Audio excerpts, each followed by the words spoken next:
Hi, I welcome you to another session on the empirical review.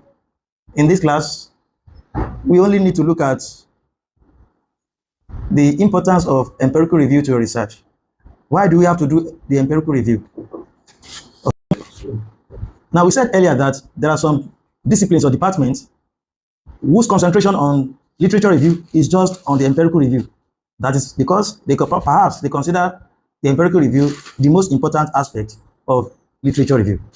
So why do we have to do it? I'll give you 5 reasons why the empirical review is very important to your research or your literature review. Number 1, it prevents unintentional duplication of work. It prevents unintentional duplication of work. What do I mean by this? It is while you are conducting the empirical, sometimes you have an idea that I want to do this research, but it is when you begin to conduct your empirical review that you are going to see that, oh, what I think I want to do has already been done by another person. But you know, if you don't do that empirical review, you will likely be doing the research, not knowing that the problem has already been addressed by somebody else. So what you are calling a gap is no more a gap after all, because somebody has already addressed the gap. So the empirical review will prevent unintentional duplication of work. That is 1. 2, it establishes the researcher's level of competence in addressing the problem.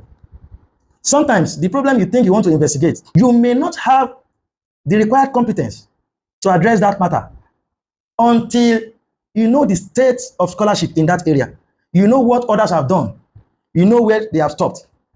That is when you have the competence to be able to address that matter. Because you will have read their work, you will have read the theories they use, you will have seen their findings. So when you do empirical review, you will be able to establish that, yes, I have the competence to go into this issue. I can address this matter because I know what has been done and what has not been done. So that is the second way. 3, to locate the gap or the gaps in previous studies. Empirical review allows you to be able to establish the gap from the existing scholarship. You'll be able to know what is yet to be addressed from reading what has been addressed. You will know the researchers that have used inappropriate theories to address a problem. That can also be a gap. You may also know researchers who have used inappropriate methodology in conducting their research. That can also constitute a gap.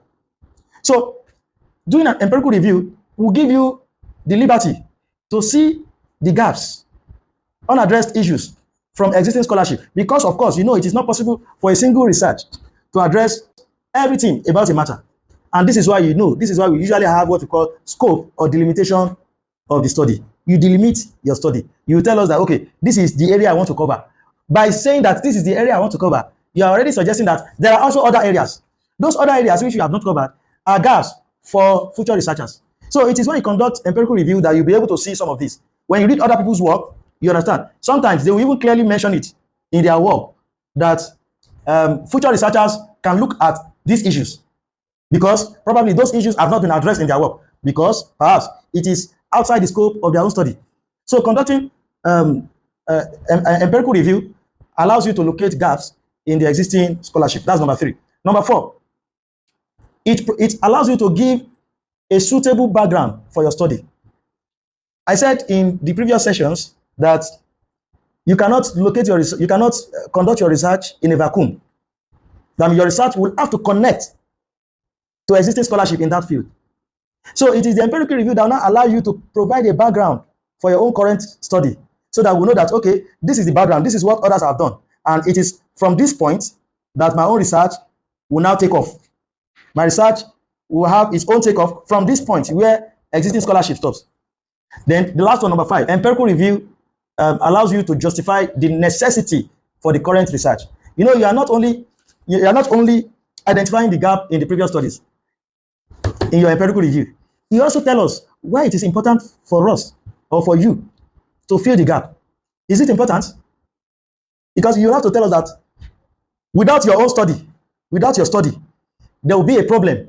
There will be something that will remain unknown about the problem.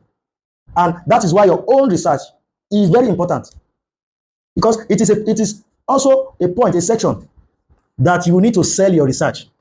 You have to sell your research. You have to let people know that your research is important. That if this research is not conducted, then there's something that people will be missing about the phenomenon. So this is the last point. It will justify, it will allow you to provide a justification why your research is necessary, why it must be conducted. Other people have done their own, but your own must be conducted for a reason.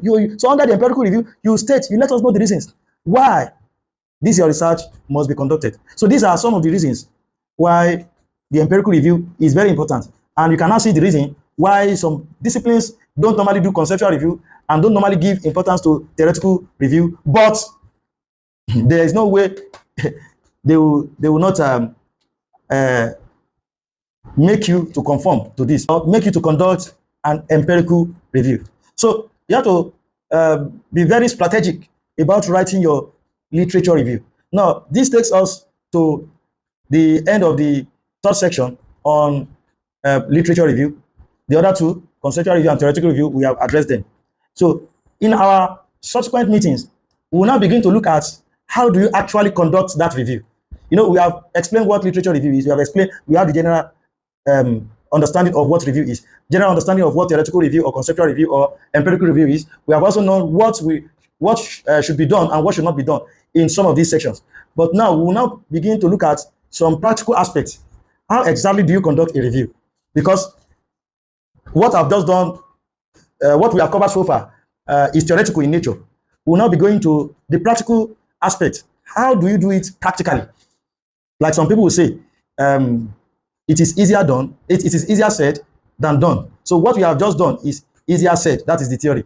We are now going to how to do it, the practical. How do you write your theoretical review? Because this is one thing that a lot of up-and-coming researchers also do not know how to go about it. Most of them don't use research language when they write their literature review. So this is the end of today's class.